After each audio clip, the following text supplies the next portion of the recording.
Hi guys and gals, and welcome back. This is the History Check. And today we're going to explore one of my favorite historical topics, the Black Death. The Black Death, or the bubonic plague, spread through Europe and many other parts of the world. One of the worst outbreaks being between 1347 and 1351. It was deadly due to many things. This bacterium was caused by Yersinia pestis, as most of us know, which was primarily spread through fleas that lived on rats. When infected, fleas bit humans. They transmitted the bacteria, leading to bubonic plague. The disease would cause swollen lymph nodes, which were called buboes, fever, and eventually led to death in many cases because there really wasn't many treatments for it, although doctors in the day did try. It had a very rapid transmission.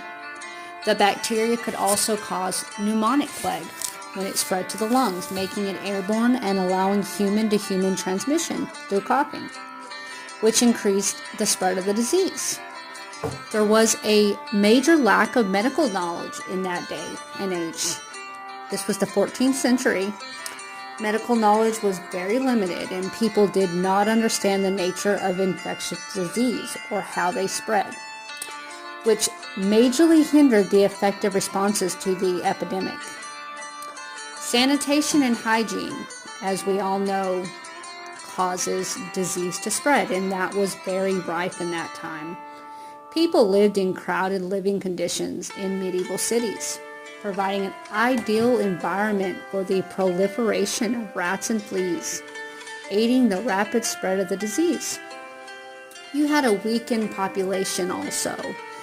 There had already been many famines which caused malnutrition at this point, which made these folks much more susceptible to illness and less able to recover from disease, which was very bad for them. We all know the Black Death caused a lot of death. It had a very high mortality rate. It had an extremely high mortality rate, actually. They're estimating it killed 30 to 60% of Europe's population. The disease could kill within days, leaving little time for communities to even react.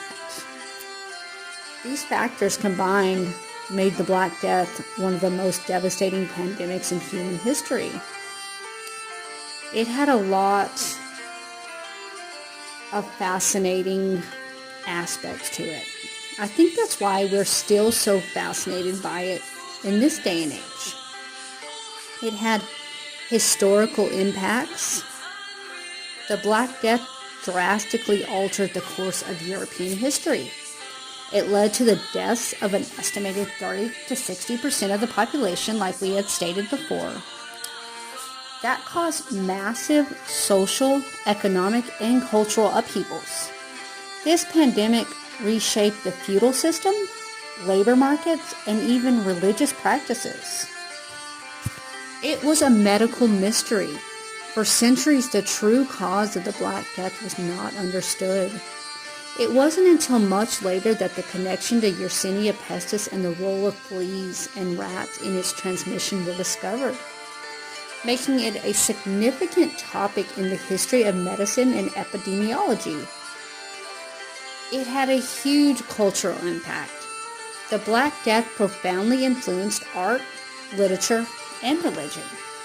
Themes of death and morality became central in the culture of the time, with works like Dante's Macabee reflecting the collective trauma of the population.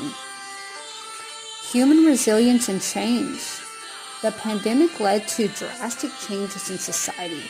With a significant reduction in population, labor became scarce, leading to better wages and working conditions for peasants and laborers. This shift is seen as a contributing factor to the decline of feudalism and the rise of a more modern economic structure. There was many lessons in public health that came out of this pandemic. The Black Death provides a historical example of how pandemics can affect human societies and underscores the importance of public health measures. It serves as a case study for understanding disease transmission and the societal responses to pandemics.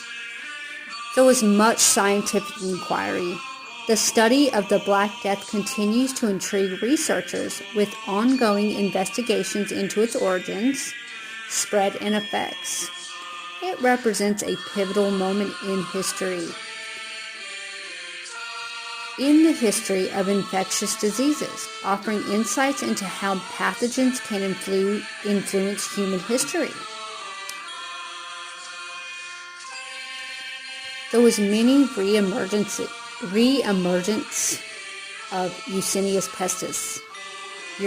pestis, even after that original really bad pandemic.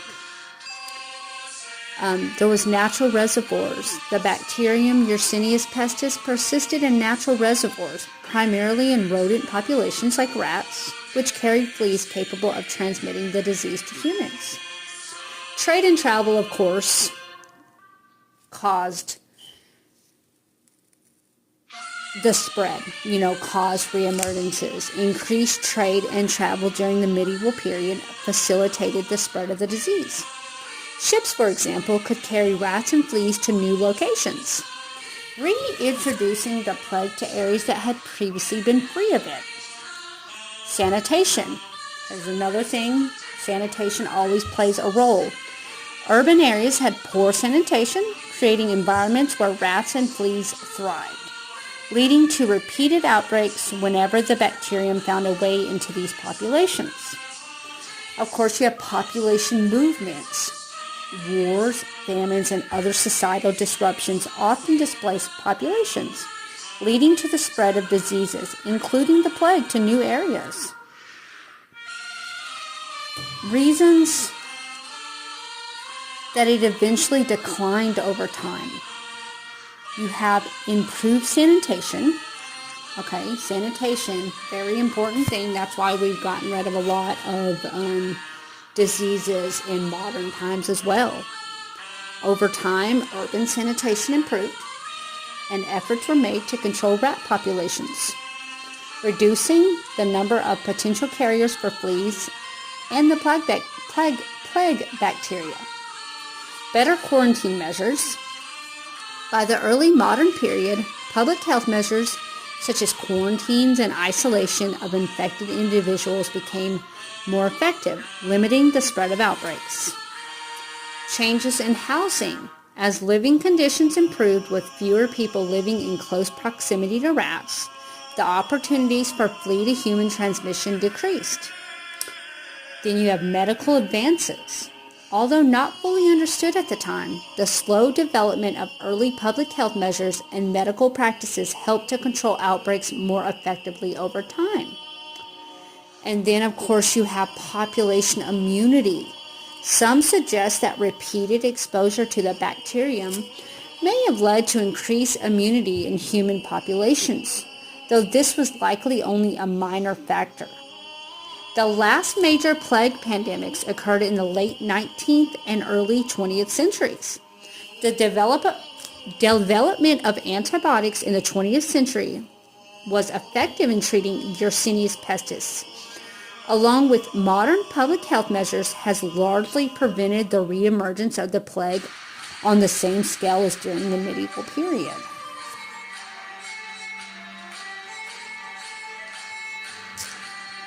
You have the three different types of Yersinia pestis. It existed in three forms. You have the bubonic plague, which is transmitted through the bite of infected fleas, often carried by rodents. This form is characterized by swollen lymph nodes known as buboes. Symptoms for bubonic plague would include sudden onset of fever and chills, headaches, muscle aches, and the hallmark buboes, which are painful swollen lymph nodes in the groin, armpit, or neck that can become blackened and ooze pus. You had the pneumonic plague, which occurred when the bacteria infected the lungs, allowing transmission through respiratory droplets from person to person. Symptoms for pneumonic plague would include fever, weakness, shortness of breath, chest pain, and cough, often with bloody or watery sputum. Without prompt treatment, it is invariably fatal. Then you had the septicemic plague. It develops when the infection spreads to the bloodstream, leading to severe systematic symptoms. Symptoms would include fever, chills, extreme weakness, abdominal pain, shock, and internal bleeding. Skin and other tissues may turn black and die, especially on the fingers, toes, and nose. The bubonic plague had devastating mortality rates, of course, with the septicemic being the worst.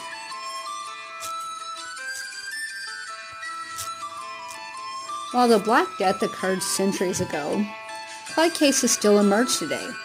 Though they are rare and treatable with antibiotics, the World Health Organization reports 1,000 to 2,000 cases globally each year, primarily in rural areas of Africa, Asia, and the Americas. Understanding the Black Death provides valuable insights into how societies respond to pandemics, the socioeconomic shifts that can result, in the importance of public health measures in preventing and controlling outbreaks.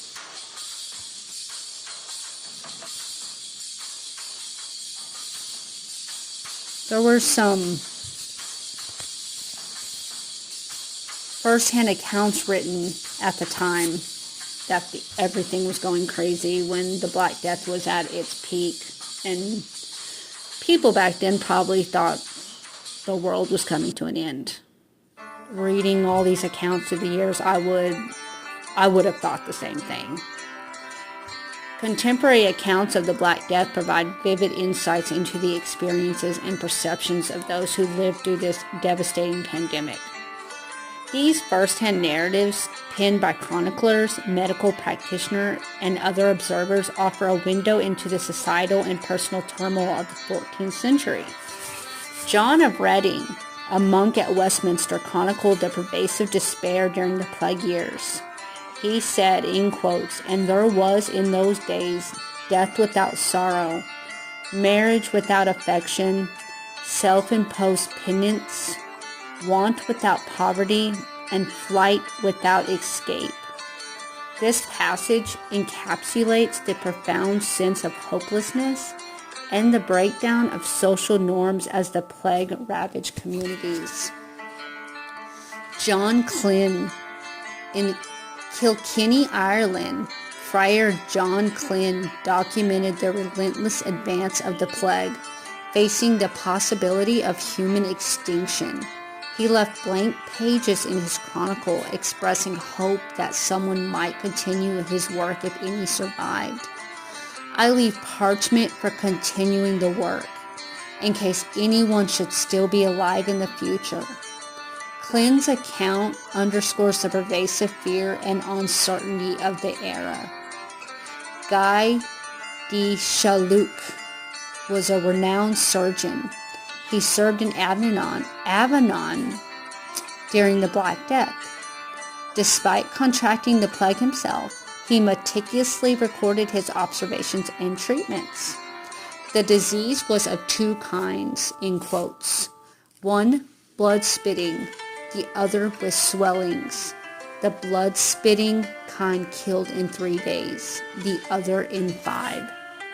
De Chaluc's dedication to his patients and his detailed medical notes provide valuable insights into contemporary medical practices and the clinical manifestations of the plague.